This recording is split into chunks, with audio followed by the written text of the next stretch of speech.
मित्रांनो, स्वाभिमान शोध अस्तित्वाचा या मालिकेच्या आजच्या भागामध्ये पल्लवी कॉलेजला जाण्याची तयारी करत असते. तितक्यातच तिला आदिती मॅडमचा फोन येतो. तेव्हा पल्लवी विचार करू लागते, मी दापोलीहून आल्यापासून आदिती मॅडमला एकदाही कॉल केला नाही आणि त्यांनी माझ्याबद्दल आणि शांतनू सरांबद्दल काही विचारलं तर खूप मोठा प्रॉब्लेम होईल. त्यानंतर ती फोन उचलते. तेव्हा आदिती मॅडम तिच्या तब्येतीची विचारपूस करतात आणि तू दापोलीहून आल्यापासून तुला खूप फ्रेश वाटलं असेल ना, असंही विचारत असतात.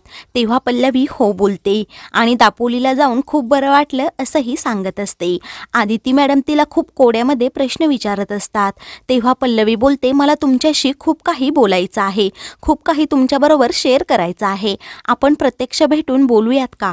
तेव्हा आदिती मॅडम लगेच हो बोलतात आणि तू मला कधीही भेटायला येऊ शकते असंही सांगतात. फोनवर बोलून झाल्यावर पल्लवी लगेच फोन ठेवते.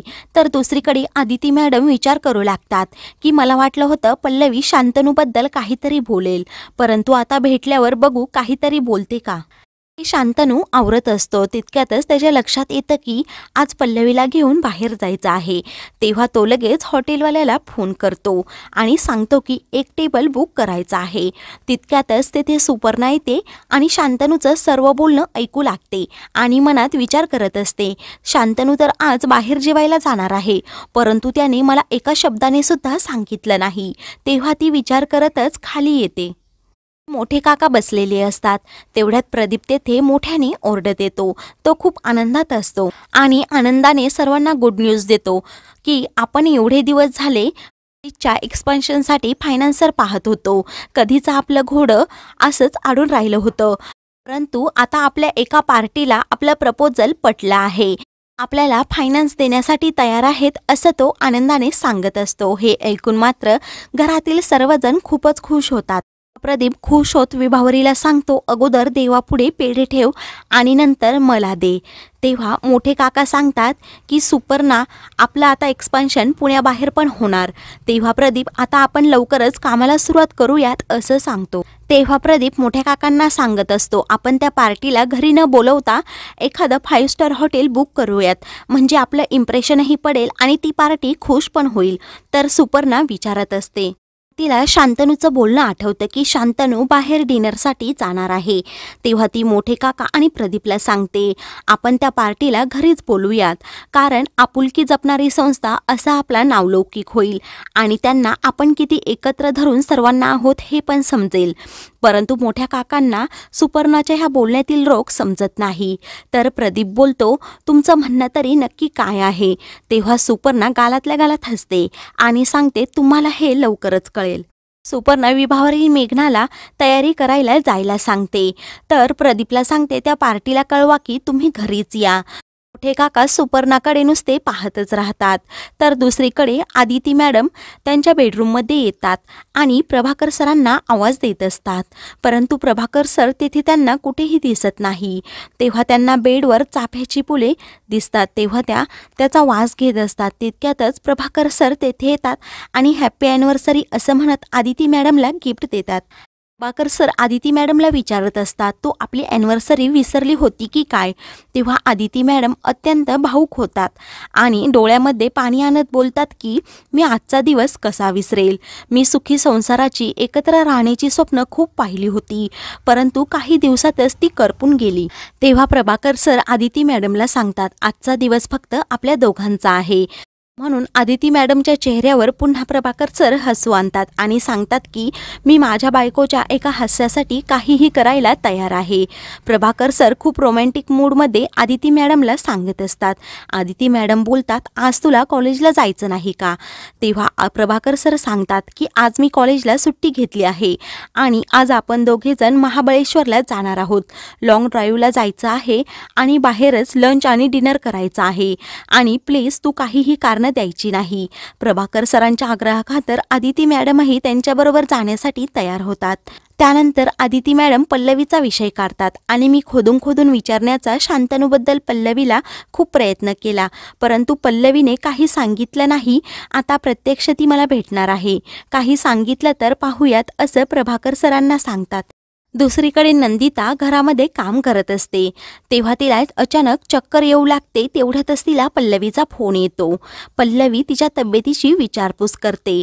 तेव्हा अशक्तपणा जाणवत आहे असं नंदिता सांगते. तेव्हा पल्लवी बोलते, तू घरातली कामे करत बसू नको, स्वतःच्या तब्येतीकडे जरा लक्ष दे.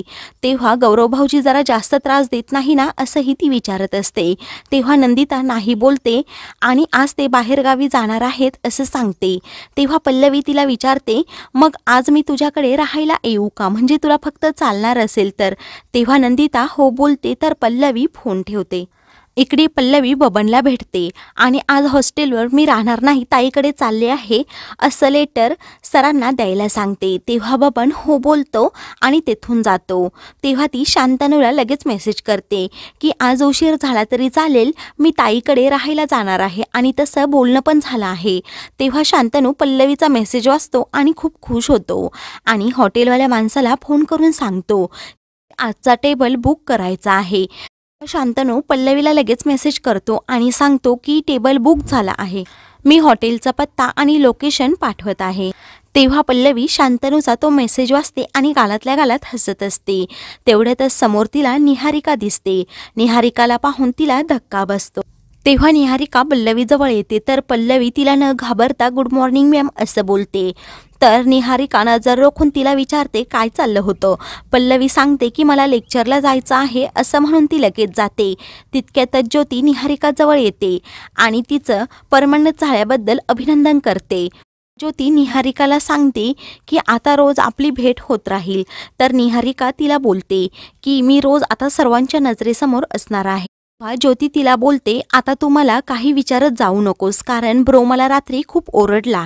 तेव्हा ज्योती सांगण्याचं टाळाटाळ करत असते. तर निहारिका तिला खोदून खोदून विचारते आणि बरोबर शब्दात अडकवते आणि तू असाइनमेंट कंप्लीट केली नाही, मी तुला काय पनिशमेंट करणार आहे हे माहीत आहे ना असं ज्योतीला बोलते. तेव्हा ज्योती खूपच घाबरते आणि तिला सांगते तू मला परीक्षेत मदत करणार का. तेव्हा निहारिका लगेच हो बोलते. तर ज्योती सांगते काल रात्री ब्रो खूप वेळ उशिरा बाहेर गेला होता. हे ऐकून निहारिकाला धक्का बसतो. तर इकडे पल्लवी छान प्रकारे डिनरला जाण्यासाठी आवरते. तिला खूप टेन्शन आलेलं असतं. तेवढ्यातच एक मुलगी तेथे येते आणि पल्लवी तुझ्यासाठी हे पार्सल आलं होतं असं सांगते. त्यानंतर पल्लवी ते पार्सल उघडून पाहते. शांतनूने तिच्यासाठी एक छान ड्रेस गिफ्ट केलेला असतो. तेव्हा पल्लवी आरशासमोर जाते आणि तिच्या अंगाला तो ड्रेस लावून पाहते आणि आरशात पाहून खूपच लाजत असते. तर मित्रांनो, पुढील भागामध्ये शांतनू डिनर डेटसाठी बाहेर चाललेला असतो. तेव्हा तो प्रदीपला विचारतो आपल्या घरात एवढी माणसे कुठून आली. तेव्हा प्रदीप सांगतो कॉलेजच्या एक्सपान्शनसाठी आपल्याला ही लोक फायनान्स देणार आहेत. हे ऐकून शांतनूला धक्का बसतो. तर प्रदीप त्याला सांगतो आता सर्व डिटेल तुलाच यांना द्यायचे आहेत. तेव्हा शांतनूसमोर प्रश्न उभा राहतो की आता काय करायचं. दुसरीकडे पल्लवी छान तयार होऊन गाडीत बसते. तितक्यातच निहारिका पल्लवीला पाहते आणि एवढी तयार होऊन पल्लवी कुठे चालली असेल याचा ती विचार करत राहते. आणि आज मला समजेलच आता पल्लवी कुठे जाते असं म्हणून निहारिका तिच्या गाडीचा पाठलाग करते. तर मित्रांनो, अशाच मालिकेंचे पुढील भाग पाहण्यासाठी चॅनलला सबस्क्राईब करा.